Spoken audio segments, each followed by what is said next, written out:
श्रीगणेशाय नमः। श्रीसरस्वत्यै नमः। श्रीजगदम्बिकायै नमः। अथ भुवनेश्वरी त्रैलोक्यमङ्गलकवचम्। श्रीदेव्युवाच भुवनेश्वर्यास्य देवेश या विद्या प्रकाशिताः श्रुताः साधिगताः सर्वा श्रोतुमिच्छामि साम्प्रतम्। त्रैलोक्यमङ्गलं नाम कवचं यत्पुरोदितं। कथयस्व महादेव मम प्रीतिकरं परम्। ईश्वर उवाच शृणु पार्वती वक्ष्यामि सावधानावधारय। त्रैलोक्यमङ्गलं नाम कवचं मन्त्रविग्रहम्। सिद्धविद्यामयं देवी सर्वैश्वर्यप्रदायकम्। पठनाद्धारणान्मर्त्यस्त्रैलोक्यैश्वर्यवान् भवेत्। त्रैलोक्यमङ्गलस्यास्य कवचस्य ऋषिः शिवः। छन्दो विराट् जगद्धात्री देवता भुवनेश्वरी। धर्मार्थकाममोक्षेषु विनियोगः प्रकीर्तितः। कवचस्तोत्रम् ह्रीं बीजं मे शिरः पातु भुवनेशी ललाटकम्। ऐं पातु दक्षनेत्रं मे ह्रीं पातु वामलोचनम्।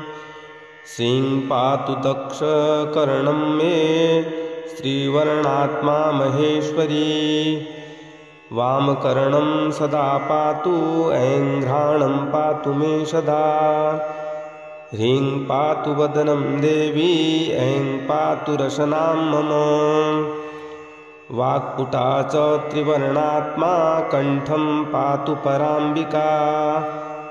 श्रीं स्कन्धौ पातु नियतं ह्रीं भुजौ पातु सर्वदा।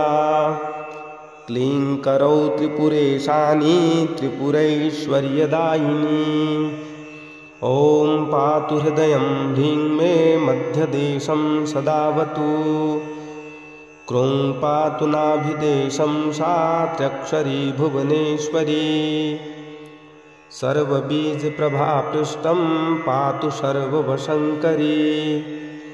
ह्रीं पातु गुह्यदेशं मे नमो भगवती कटिं।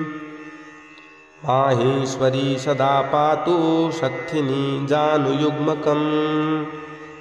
अन्नपूर्णा सदा पातु स्वाहा पातु पदद्वयम्। सप्तदशाक्षरी पायादन्नपूर्णाखिलं वपुः। तारं माया रमा कामः षोडशार्णा ततः परम्। शिरःस्था सर्वदा पातु विंशत्यर्णात्मिका परा। तारं दुर्गे युगं रक्षिणी स्वाहेति दशाक्षरी।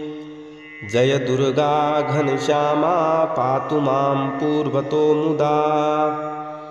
माया बीजादिका चैषा दशार्णा च परा तथा। उत्तप्त काञ्चना भाषा जय दुर्गा नलेवतु। तारं ह्रीं दुं दुर्गायै नमोऽष्टवर्णात्मिका परा। शङ्खचक्रधनुर्बाणधरा मां दक्षिणेवतु। महिषस्मर्दिनी स्वाहा वसुवर्णात्मिका परा। नैऋत्यां सर्वदा पातु महिषासुरनाशिनी। माया पद्मावती स्वाहा सप्तार्णा परिकीर्तिता। पद्मावती पद्मसंस्था पश्चिमे मां सदावतु। पाशाङ्कुशपुटा मायेति परमेश्वरी स्वाहा। त्रयोदशार्णा ताराद्या अश्वारूढा निलेवतु।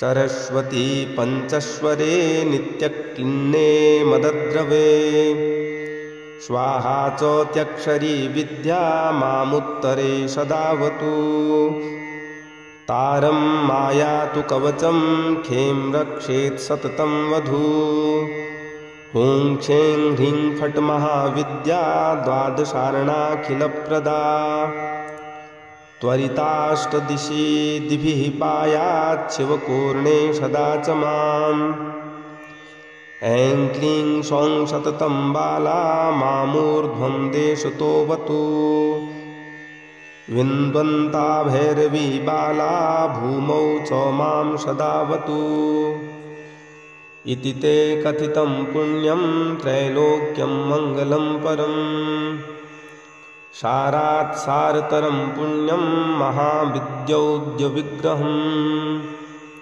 अस्य हि पठनात् सद्यः कुबेरोऽपि धनेश्वरः इन्द्राद्यः सकला देवाः पठनाद्धारणाद्यतः सर्वसिद्धीश्वराः सन्तः सर्वैश्वर्यमवाप्नुयुः पुष्पाञ्जल्यष्टकं दत्त्वा मूलेनैव पठेत् सुकृत् संवत्सरकृतायास्तु पूजायाः फलमाप्नुयात् प्रीतिमान्योन्यतः कृत्वा कमला निस्सलाग्रहे वाणी च निवसेद्वक्त्रे सत्यं न संशयः यो धारयति पुण्यात्मा त्रैलोक्ये मङ्गलाभिधम् कवचं परमं पुण्यं सोऽपि पुण्यवतां वरः सर्वैश्वर्ययुतो भूत्वा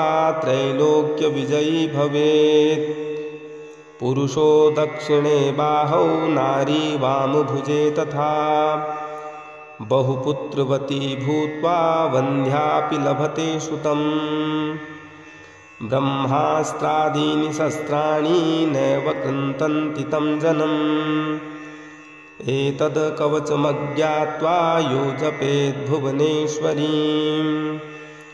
दारिद्र्यं परमं प्राप्य शोचिरान् मृत्युमाप्नुयात् इति श्रीभुवनेश्वरी त्रैलोक्यमङ्गलकवचम्।